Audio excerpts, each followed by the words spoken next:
Shalom Bapak Ibu Saudara-saudariku yang terkasih dalam Kristus Yesus. Kita bertemu lagi dalam sapaan Tuhan hari ini, Kamis tanggal 15 Oktober tahun 2020. Namun sebelumnya mari kita bersatu dalam doa. Damai sejahtera Allah yang melampaui segala akal, itulah yang memelihara hati dan pikiranmu di dalam Kristus Yesus Tuhan kita. Amin. Saudara yang terkasih, sapaan Tuhan buat kita hari ini terangkat dari kitab Wahyu pasal yang ketiga ayat yang ke-19. Demikian firman-Nya. Barang siapa kukasihi, ia kutegur dan kuajar. Sebab itu relakanlah hatimu dan bertobatlah. Sampai situ firman Tuhan. Saudara yang terkasih, tema dari kebenaran firman ini saya angkat, kasih Tuhan mendidik. Saudara yang terkasih, berbicara tentang kasih. Kasih adalah sifat dasar dari Allah yang Tritunggal. Bahkan Allah sesungguhnya adalah kasih itu sendiri. Itu jelas dikatakan dalam 1 Yohanes 4 ayat yang ke-16, saudara-saudara. Manusia adalah tujuan dari kasih Allah. Namun perlu kita pahami, kasih Tuhan tidak selalu memanjakan kita seperti kasih dari seorang kakek dan nenek terhadap cucunya. Tapi kasih Tuhan itu seperti kasih orang tua terhadap anak-anaknya, yang selalu mengajar dan mendidik. Apa yang kita minta tidak selalu Dia berikan, saudara-saudara. Tetapi apa yang kita perlukan, Tuhan pasti sediakan. Kasih Tuhan adalah kasih yang mendisiplinkan, seperti tertulis dalam kitab sapaan Tuhan saat ini, kitab Wahyu 3 ayat 19. Barang siapa kukasihi, ia kutegur dan kuajar. Sebab itu relakanlah hatimu dan bertobatlah. Adakah seorang anak saudara-saudara yang tidak mengalami didikan keras dari orang tuanya? Begitu pula kita sebagai anggota keluarga Tuhan pasti akan mengalami didikan dari Tuhan sendiri yang selaku Bapa kita. Adapun didikan dan pembentukan terhadap tiap-tiap orang itu beragam-ragam dan tidak selalu sama, saudara-saudara.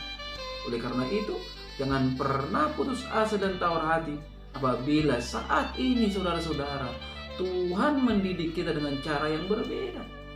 Baik melalui masalah, penderitaan, penyakit, kesesakan, dan sebagainya.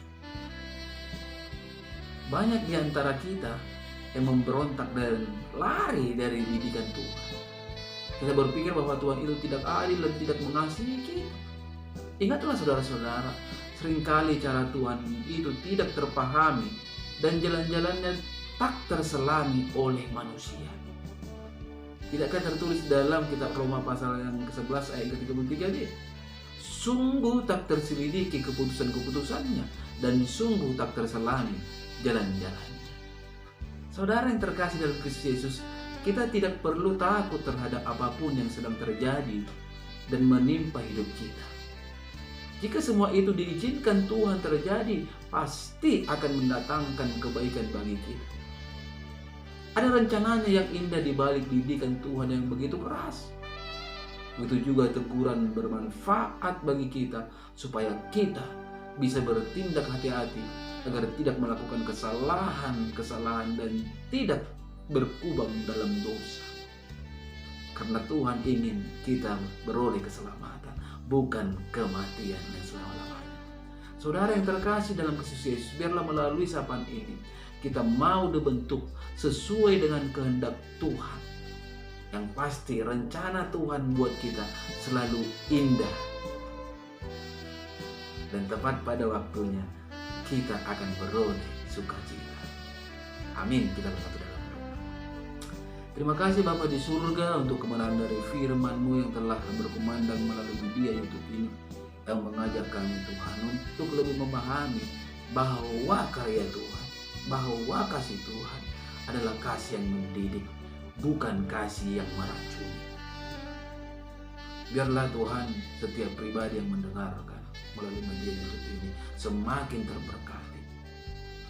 Bapa di surga, hamba-Mu berdoa untuk setiap jemaat yang Engkau percayakan kepada hamba-Mu. Mari Engkau berkati rumah tangga mereka, Engkau berkati pekerjaan mereka. Ketika mereka sakit, mari Tuhan Engkau sembuhkan. Ketika mereka lemah, mari Engkau kuatkan. Ketika mereka mempunyai persoalan, mari Engkau berikan jalan keluar. Itu juga Tuhan, keluarga hamba-Mu ini, Toko Mama Ella, berkarya dalam Tuhan, memberi kesembuhan buatnya, agar ia mampu kembali dengan sukacita melayani Tuhan. Begitu juga Bapak, adik hamba-Mu Herman Tono Tambungan, Bapak Moses.